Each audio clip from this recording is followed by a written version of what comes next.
is your camera? Loveboat has the subtext of party, or hook up. It's a total.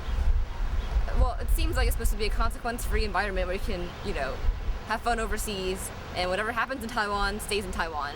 I think everybody who signs on to Loveboat knows that. I just didn't realize how hedonistic it was until I got here. The level of craziness is unprecedented. Even after 4 years of college, the random hooking up in clubs and just the people don't have summer flings here. You'd think that they would have a summer fling, but no, it's more like a one night kind of hookup, and then they don't really talk again, or they awkwardly stare at each other from across the room the next day. But I would say it's definitely not the kind of place you come to meet sincere, life-changing friends and have meaningful conversations and add meaningful things to each other's lives in that traditional kind of way. It's more, you bond, but it's all kind of a blur by the end. So I'm pretty sure when we all go home, a lot of this is going to seem like a blur. And I would say that none of this is not what I expected, I would say it's pretty predictable, but it can get very unbearable at times because you can only sustain this pace of life for so long. I would say it's everybody's party side at Loveboat, You're counting everybody's go crazy, no consequences side. So if you're coming here to make, new BFFs, it's not likely to happen. BFF? Best friends forever. Okay. It's more of a, it's more like kind of going to a crazy party for 5 weeks. This particular year, Camp 3 is younger, so it seems to be that the guys are all over them because, young, fresh meat. They're much more naive, much less able to calculate risk or consequence. A lot of them haven't been to college or, are about to be freshmen, things like that. And if you remember being a freshman, you're pretty much willing to try anything because you don't really know who you are yet, and it seems like the world is your oyster. Everything is fair game. And so, the Camp 3 girls, they have a rap for being the slutty ones. I mean, they're hot but slutty, and they're younger. And so for the guys, it's perfect because, no consequences. After yesterday, we won't really see them again because by the time we get back from this 10-day tour, they're going to be gone. And so it seems perfect for Camp 2 guys. They're younger, they're impressionable, naive, and experimental and willing. Basically, it's a matter of availability. I would say Camp 2 girls are more of a challenge. They're a little older, they have higher standards. They're less naive than Camp 3 girls. I would say sincerely liking someone here is very unlikely as people are not in the right mindset. They're not coming here to look for someone they have a sincere crush on. It's more like, I find this person attractive. Let's hook up at the club in front of 80,000 other people.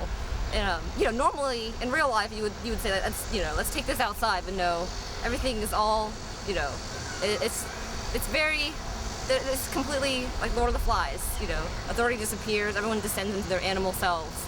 I would say in Loveboat, people's morals are much more loose than in real life, It's a very permissive kind of environment, so it's not shocking anymore when you see these things. Well, it's rather undeniable that immaturity is the most prominent leitmotif of the Loveboat experience, but it has its place, and Loveboat is that place, so, you can't really, I guess, you should kind of, I expected all this, so it's not really a surprise, it's just frustrating at times.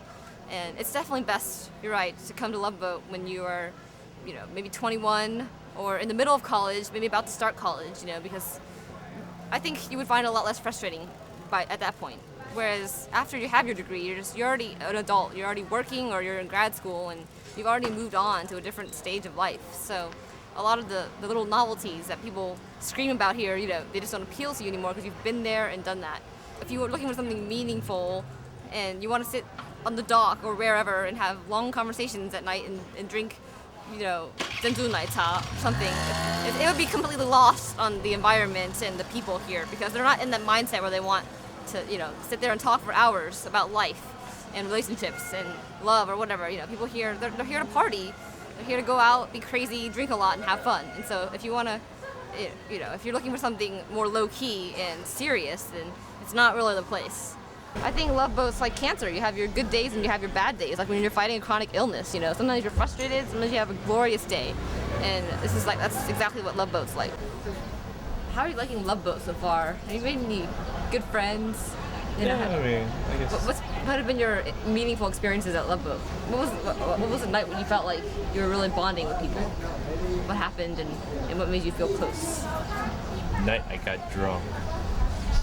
It's pretty cool to hear what people think about and how like different groups have their own niches, like what they like, what they don't, and within the first few days people find out like which groups they belong to and they try to feel their way. So did it seem very gossipy like high school? Somewhat. I mean, yeah. Like at first no one knew each other, so everyone was just kind of like wandering around, and then once people got to know each other, I mean, people would start like talking about, so this group, blah, blah, blah, and the other group. And I mean, it feels like high school in many ways, like in that aspect, and also the counselors being overly protective. And redundant. Yeah.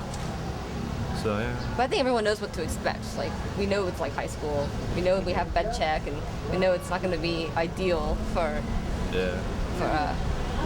we're not going to be treated our age exactly. Maybe that's why we act a little more immature, because we're treated like we're 5. Yeah. And that's always frustrating. So you pretty much bonded with them over booze and gossip. Yes. I don't know. Just everyone has their common interests, and so people who are similar to you always find an attraction to, usually. I mean, but it's been an eye-opening experience. I get to see people from like different parts of the world, like some even from Europe, and their experiences, and then just being in Taiwan itself has been really different. Like even like their system, like something absurd as the movie theater, like how they do seating. Yeah, exactly. Going there, I was just like, wow. Do you feel like the pressure to be cool is like something that people are very concerned about here? Well, I mean, I really don't care that much about it. I mean, most of these people you probably won't meet again, but I mean, it's fun to know people, and the cooler you are, the more people you meet, and there's certain crowds, people do certain stuff like you kind of want to be along with, but I mean, it's not really that important. And by now, going through middle school, high school, you already know how things are. I mean, people are pretty laid back. If you really wanted to go hang out with them, they'll let you, but it'll just feel awkward if you're not really part of the group, Right. Yeah, I have to agree. I don't think people find it that important, but it is very cliquey.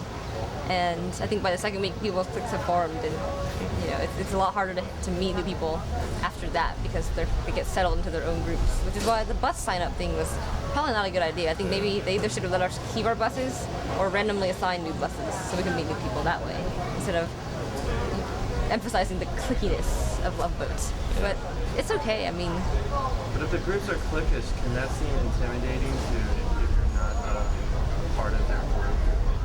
I have to say yes. There was this one kid, like Jimmy Schaefer, I believe his name. He was like half white. I think he left because he came in here like a few days later, like 5 days later after Loveboat like started up for Camp 2, and then he left right away because he was like saying how he couldn't fit in because everyone was already in their own groups. I guess he was kind of intimidated by that. It's like middle school when the cool kids are not cool because they're smarter or because they're talented, but because they have either they have better clothes, or they seem a little more glamorous or exclusive.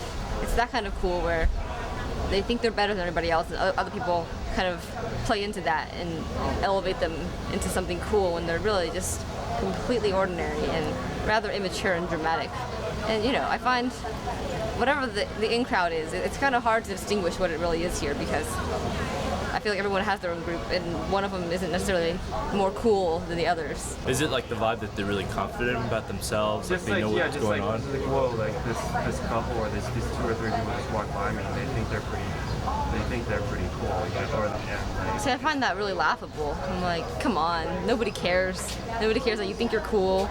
I don't know if they're trying to be the in crowd. I think that's probably the way they are in real life too, for all I know. I would say, if anything, it's probably directly proportional to insecurity. They feel like they have a lot to make up for, so they have to, put up this aura of coolness so that people will like them or admire them. When the people who are really secure about themselves don't find a need to put up a front or to impress anyone. That reminds me of is the Stanford prison experiment where they put a bunch of, I think was it college kids together and they saw how people try to have power over other people, and it was inevitable that like certain people became the leaders and they tortured the other prisoners but it was meant to show how people want power over others to control them. And people want power, but also people gradually like to go to people towards power because because then you feel like you have more power. And you either fear them or you join them, or but you can't beat them. You just stay away. Yeah, people like a feeling of belonging. Everyone wants their own groups, Yeah. Things might have been different also. Like, have you noticed the program for the Loveboat kind of changed a little bit because this program's kind of political. Yeah. Yeah, program. I don't know how they choose people to be in it. It's kind of known as being like more of a Kuomintang program. But trying to bridge, that stuff with like overseas Chinese, not just Taiwanese people in general. And like when the Minjingdao came into power, they're like really, they opposed this program and they tried to cut funding and stuff. And so like the sizes and the groups went down. And I've noticed a lot of like Taiwanese pride stuff. It's like trying to make us all proud of it. I don't know if it was like definitely. It's very nationalistic. I'm not sure. If it's as much like that when it was yours, but I was thinking maybe the Minjingdao try to change it a little bit, but I change it to what? To more like Taiwanese identity.